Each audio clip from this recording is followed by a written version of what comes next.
আমি এই প্রসঙ্গে বলিনি। আমি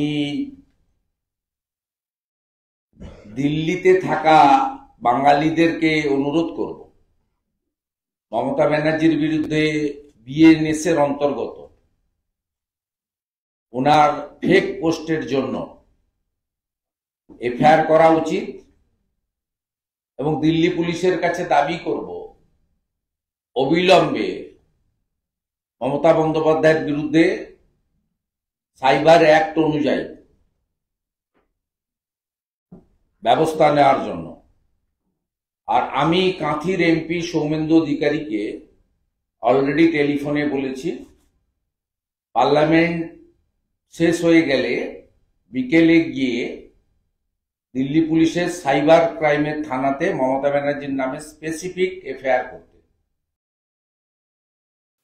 খুব ভালো, খুব ভালো উদ্যোগ, এবং এটাই তো হওয়া উচিত। আমরা যদি কিছু একটা করে ফেলি, আমরা এমনিতে কোনো ফেক ভিডিও এইসব এইসব আমরা আপলোড করি না।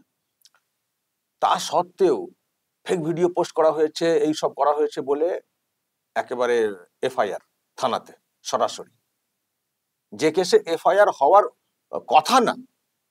ধরুন মানহানি কোনো একটা ব্যাপার স্যাপার, সেটা কোর্টে গিয়ে করা যায়, কিন্তু ডিরেক্টলি থানাতে এফআইআর হয়ে যায়, কারণ এই হয়েছে সেই হয়েছে। আপনারা দেখেছেন কদিন আগে বাংলার বার্তার সন্ময় ব্যানার্জি, তার নামে এফআইআর করে দেওয়া হয়েছে ওই গোসাবা ওখানে।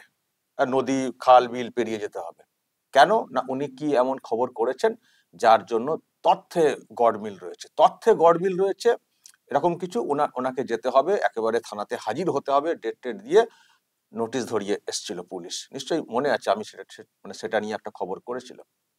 যদিও কলকাতা হাইকোর্ট থাপ্পড় মেরেছে, কলকাতা হাইকোর্ট বলেছে না, যেতে হবে না। সন্ময় ব্যানার্জিকে বলে দিয়েছে কলকাতা হাইকোর্ট, যেতে হবে না। তথ্যের গড়মিল, ফেক ভিডিও প্রমাণ করতে পারে না, তার সত্ত্বেও তথ্য ইদিক উদিক কেন এইসব হবে বলে এফআইআর করে দেয়। আমার নামে তো 25খানা এফআইআর আছে, 25খানা এই রাজ্যের পুলিশ করেছে, মমতার পুলিশ। তো যখন ইউটিউবারদের নামে মিথ্যা কেস দেবেন, বা যদি কেউ সত্যিই হয়তো কোনো ভিডিও সময়ে তারা হয়তো একটু এদিক ওদিক হয়ে গেছে, বুঝতে পারেননি যে ভিডিওটা ফেক কিনা, চালিয়ে ফেলেছেন, পরে হয়তো বুঝতে পেরে সেটাকে সরিয়েও দিয়েছেন। ইন্টেনশনালি বিষয়টা না, অনেক সময় হয় না তাড়াহুড়ো করে, তার জন্য একেবারে রে রে করে পুলিশকে পাঠানো। এমনকি এটাও দেখেছেন, আদালতের একটা অর্ডার হয়েছিল কারো ওই সন্দেশখালী কেসে, নিশ্চয়ই তো আপনাদের মনে আছে, জামিন হয়ে গেছিল। তো সেখানে যেটা এসছিল খবর যে তৃণমূলের নেতার জামিন আর কি, যে জামিনটা হয়ে গেল এই জন্য কারণ তার জামিনকে আটকানোর জন্য পুলিশ সে অর্থে বলেনি। তো যারা ওখানে রিপোর্টার ছিলেন তারা তো যা দেখেছিলেন সেটাই হয়তো বলেছিলেন যে পুলিশ তো কিছু বললো না ওর জামিন আটকানোর জন্য। তো সেই খবর সামনে এসেছিল, তো সেই খবরটা মিডিয়া করেছিল বলে মিডিয়ার এডিটরের নামে নোটিশ, এফআইআর, কত কি। যদিও তারা আবার যখন পুলিশ বললো যে না আমরা তো বলেছিলাম জামিনকে আটকানোর জন্য বলে, যখন পুলিশ যখন আবার আমার ধারণা পুলিশ পরে ম্যানিপুলেট করে ওটা করেছে, যখন বিষয়টা ফ্ল্যাশ হয়ে গেছিল যে তারা আটকায়নি, তখন ম্যানিপুলেট করে সেটা মনে হচ্ছে একটা ডকুমেন্ট সামনে এনেছিল যে দেখুন এই তো আমরা কদিনের একটা রিমান্ড কাস্টডি চেয়েছিলাম। তো তারপর মিডিয়া কিন্তু সেটাকে রেকটিফাই করেছিল যে না এটা শোনা গেছিল কিন্তু পুলিশ দাবি করছে আমরা চেয়েছিলাম।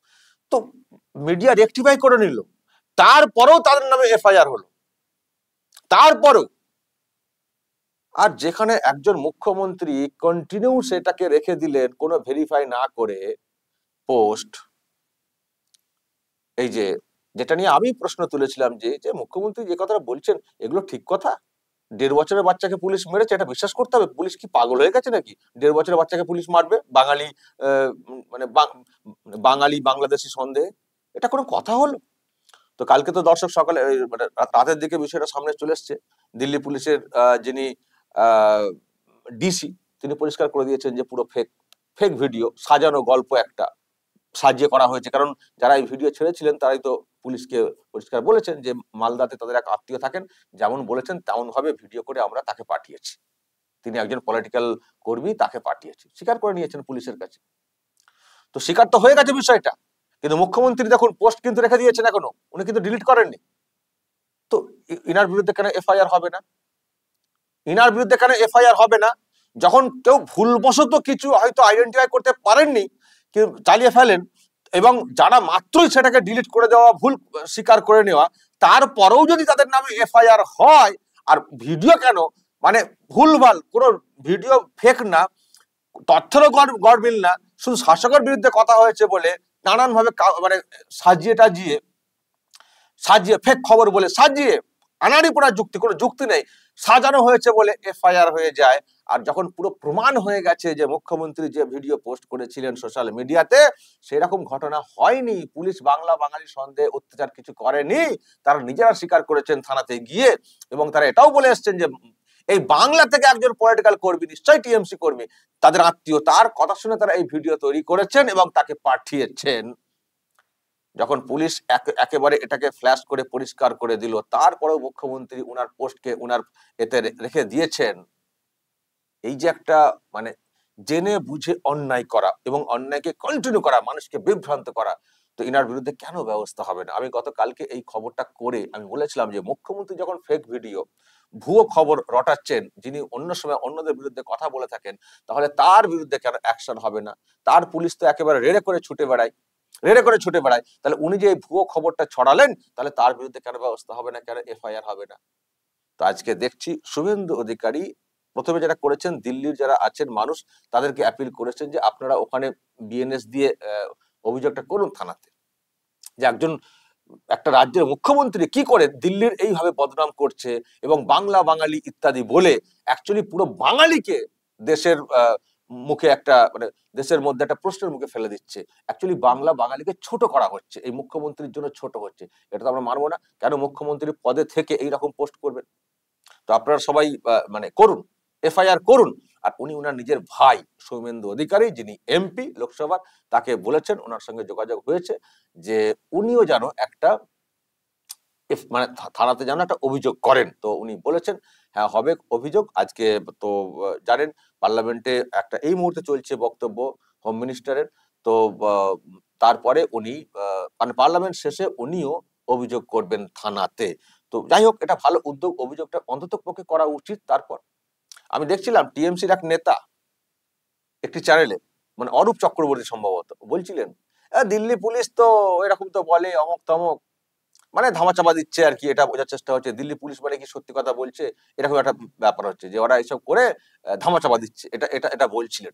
আমার প্রশ্ন মিস্টার চক্রবর্তী, যদি এটাই মনে হয় যে দিল্লি পুলিশ ধামাচাপা দিচ্ছে, মিথ্যা কথা বলছে, আপনারা তো কথায় কথায় কোর্টে চলে যান, তো যান না, ওই দিল্লি পুলিশ যে মিথ্যা কথা বলছে এবং ঘটনা যে ঘটেছে সত্য, তাহলে সেই তদন্তের দাবিতে কোর্টে কেস করে দিন না।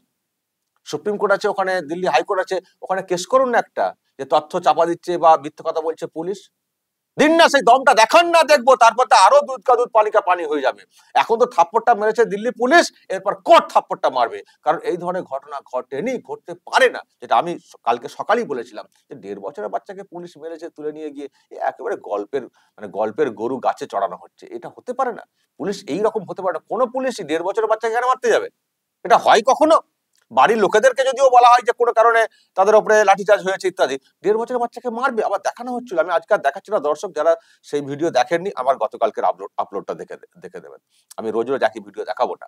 আমার কাছে খুব সেন্সিটিভ মনে হয়েছিল, মুখ্যমন্ত্রী তো পুরো ওপেন ছেড়ে দিয়েছেন, বাচ্চাকে দেখানো হচ্ছে, এখানটায় মেরেছে, ওখানটায় মেরেছে, সেখানটায় মেরেছে, পুরো ওপেন ভিডিও ছেড়ে দিয়েছেন মুখ্যমন্ত্রী।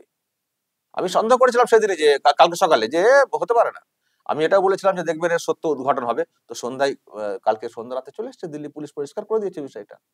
তো এখন শুধু পরিষ্কার করলে তো হবে না, এবার ভালো করে পরিষ্কার করতে হবে যে কেন ভুয়ো খবর আপনি জেনে বুঝে ছড়াবেন। আপনি তো মুখ্যমন্ত্রী, আপনি একটু ক্রস ভেরিফিকেশন করতে পারতেন না দিল্লি পুলিশকে দিয়ে? আপনি এটাকে ভেরিফাই করতে পারতেন না? ভেরিফাই হওয়ার পর যদি ভেরিফাইড হয় বিষয়টা, তারপর করতেন। আপনার বক্তব্য যা ছিল আপনি পোস্ট করে জানাতেন। জঘন্য ঘটনা, এই ঘটনা সেই ঘটনা, দেশকে এরা কোথায় নিয়ে যাচ্ছে বলে একেবারে লম্বা একটা বিরাট পোস্ট, এটা কি করে করতে পারেন? তো অবশ্যই দর্শক, শুভেন্দু অধিকারী উনিও জানেন আপনারা ছাড়ার পাত্রটা, ওনার নামে কম কেস দেননি। শুভেন্দু অধিকারীকে এই জামিন নিতে ইত্যাদি করতে, ব্যবস্থা নিতে, রক্ষা কবচ নিতে কম ওনাকে হাইকোর্টে ছুটতে হয়নি। এখন হাইকোর্টও ঘষে দিয়েছে, ভুলভাল কেস করতে করতে হাইকোর্টের কাছে পরিষ্কার হয়ে গেছে যে এরা শুভেন্দুকে ইন্টেনশনালি কেস করে এই সরকার, সেই জন্য রক্ষা কবচ দিয়ে দিয়েছে যে ওই রকম ভুলভাল বললি কেস হবে না, কেস করা যাবে না। তো এই যে আর কি লোককে ফাঁসাবো টানা, কেউ একজন কার্টুন আঁকলে তাকে ফাঁসাবো, কেউ একজন কিছু কথা বলে ফেললে তাকে ফাঁসাবো, এই করে শুধু টেনে আনবো পুলিশকে দিয়ে, আর নিজে একটা এইরকম ভুয়ো খবর উনি ছড়াবেন আর উনি ছাড় পেয়ে যাবেন। আমরা চাই না যে উনি ছাড় পান, ওনার বিরুদ্ধে ব্যবস্থা হোক। তো শুভেন্দু অধিকারীরা সেই উদ্যোগ নিচ্ছেন, জানি না দিল্লির মানুষ কে কি করবেন, কিন্তু ওনার ভাই এফআইআর করবেন বলে উনি বলেছেন। সুতরাং এটা আশা করা যায় যে তিনি অন্ততপক্ষে একটা অভিযোগ দিল্লিতে করবেন, তারপর দেখবো কি হয় বিষয়টা।